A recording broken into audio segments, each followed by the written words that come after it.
Coming up on BCN today, the city votes unanimously to have more police officers on the streets to deal with the influx of crime.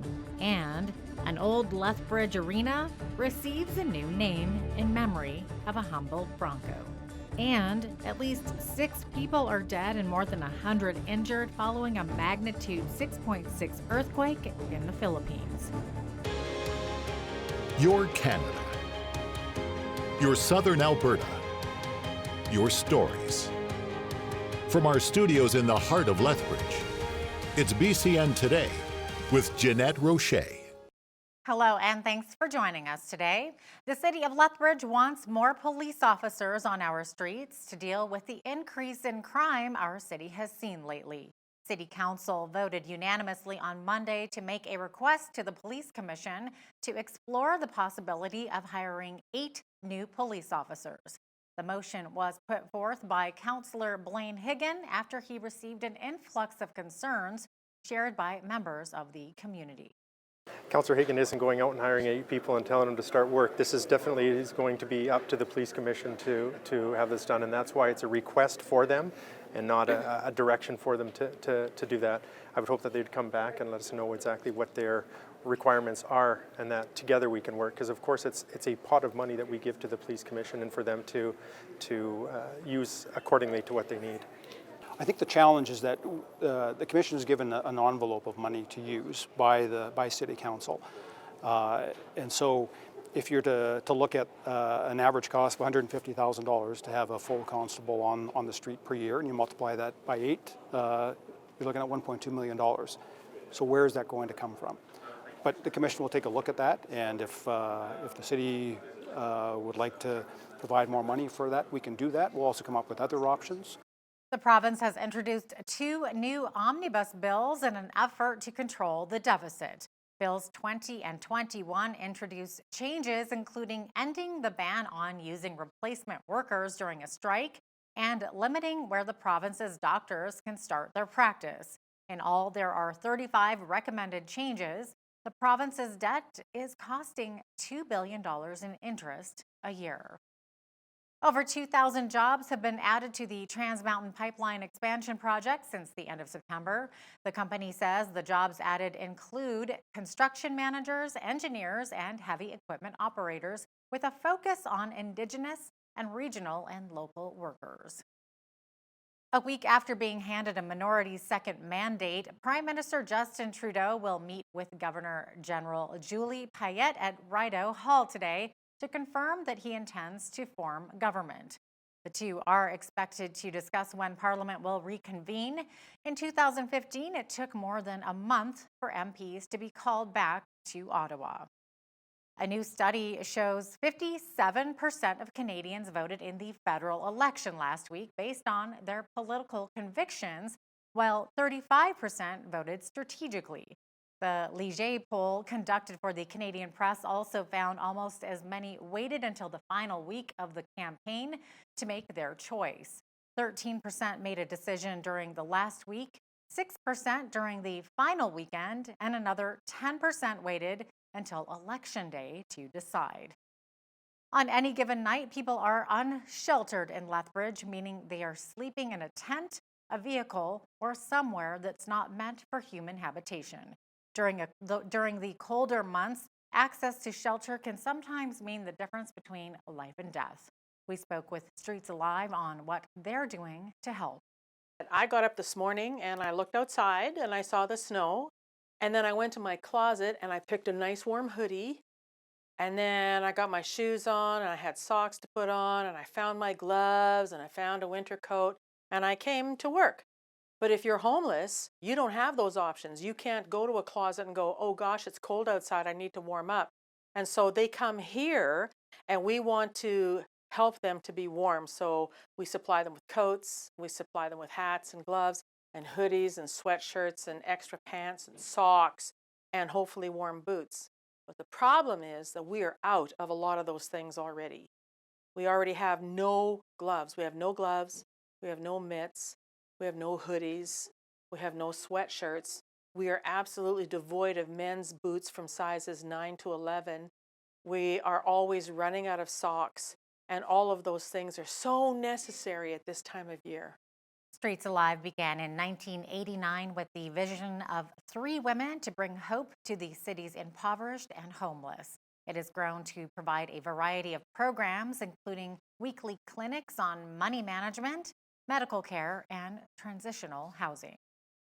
You know what they say, if you don't like the weather in Alberta, just wait 5 minutes. This is the time of year many are thinking about winterizing their vehicles. Knowing which tires to put on your car, truck, minivan, or SUV is essential.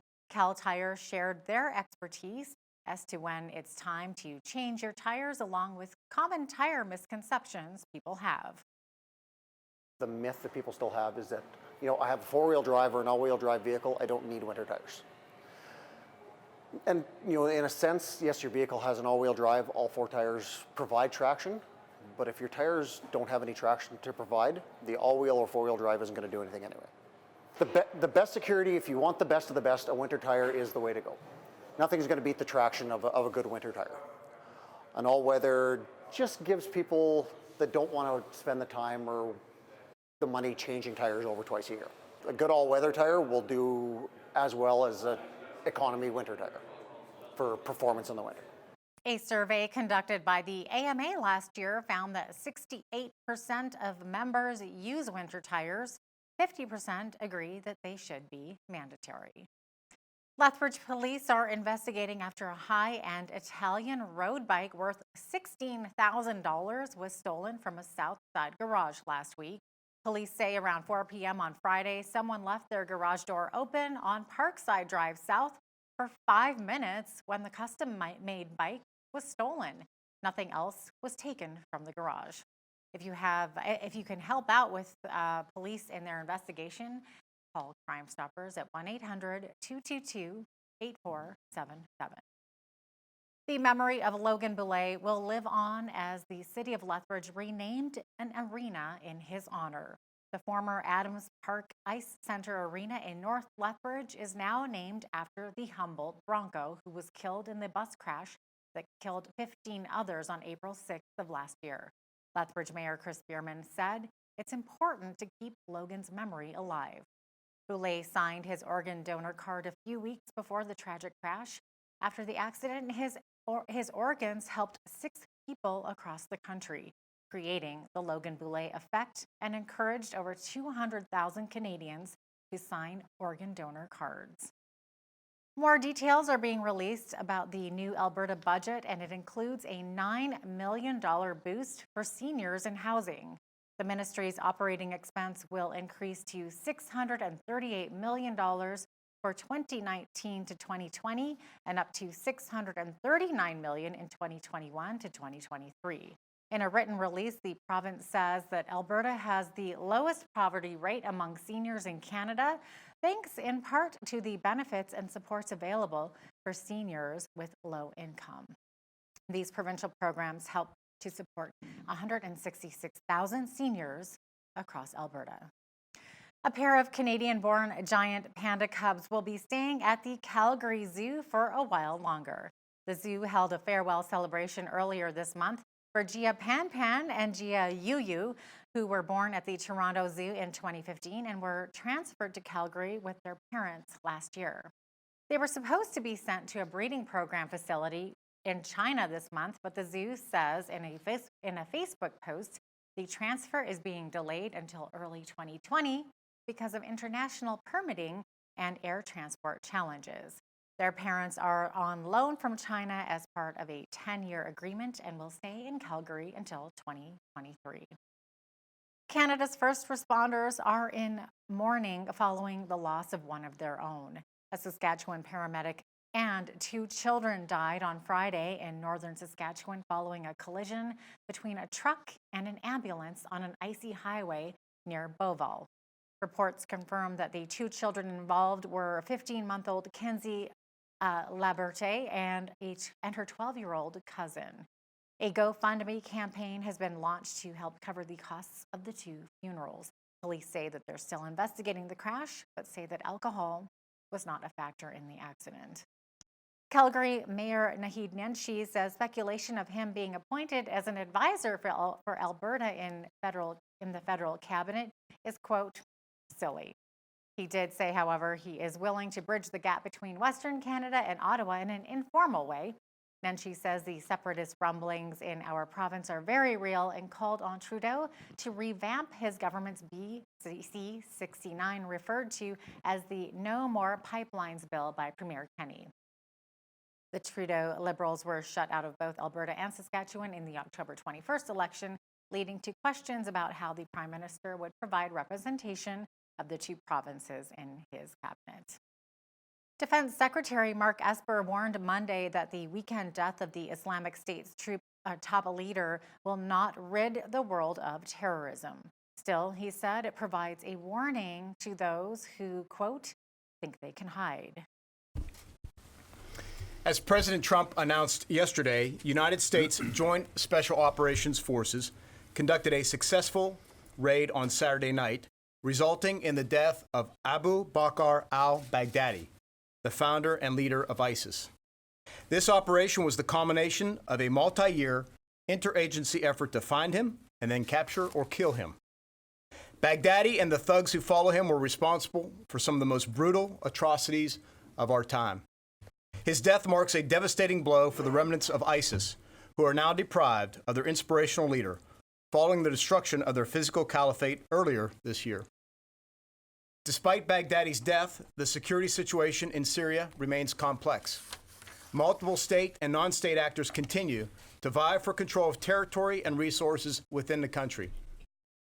As we have learned from our recent history in the Middle East, it is very easy to get drawn into continued conflict if our objectives are not clear. Acting as a police force out to solve every dispute is not our mission. Our mission in Syria today remains the same as it was when we first began operations in 2014, to enable the enduring defeat of ISIS. Baghdadi's death will not rid the world of terrorism or end the ongoing conflict in Syria, but it will certainly send a message to those who would question America's resolve and provide a warning to terrorists who think they can hide. U.S. President Donald Trump is again attacking the impeachment probe against him ahead of testimony today by the first current White House official to appear before the inquiry.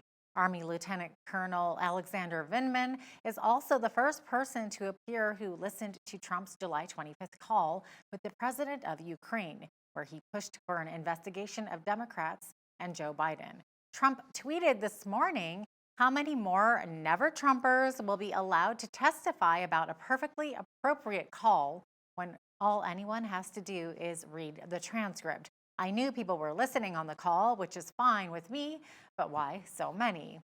End quote. Drivers in Pittsburgh yesterday experienced something scary. The front of a city bus went up in the air after a sinkhole opened up during rush hour. The transit authority says a lone passenger was treated for minor injuries. The agency tweeted that the bus was at a red light when the street gave way and the rear half plunged into the hole. And at first when I saw this, I thought it was that we were filming a movie, but obviously that's not the case. At least 6 people are dead and more than 100 injured following a magnitude 6.6 earthquake in a region of the southern Philippines, already damaged by a strong quake 2 weeks earlier. The epicenter was about 25 kilometers east of Tulanan in Cotabato province, with local authorities saying about 90% of the homes in 3 rural villages were damaged. A magnitude 6.3 earthquake on October 16th left at least 7 people dead and more than 200 others injured, and destroyed or damaged more than 7,000 buildings.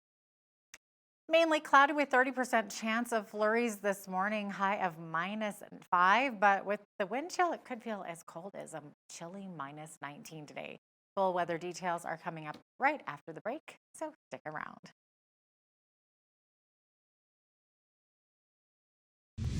Welcome back. Here's a look at your weather highlights for Lethbridge today. Like I said, there's a chance of flurries there today, a high of -5, but look out for that wind chill because it could feel as chilly as -19 today. Tomorrow, lots of sunshine back in the forecast, though, with the high of +3. So we're going to be getting back into those risen plus temperatures there, looking ahead to the 5-day. A chance of flurries again on Thursday with a high of 2, and then sunshine again in the forecast for Friday. So we got that fluctuation between flurries and sunshine, +3, +5 on the weekend, and +4 on Sunday there. Monday +4 degrees there, and a mix of sun and cloud for those 3 days there as well. The average high this time of year should be 10 degrees, the average low around -3, but the highest temperature on this day was 24 degrees in 1962. The chilliest though was -26.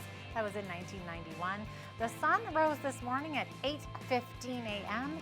and will be setting this evening at 6:15 p.m. So right on the dot there. It was 8:15 and 6:15, making those days shorter and shorter. Looking to the national forecast on the west coast, lots of sunshine today in Victoria and Vancouver with highs of 8 and 10 in those cities.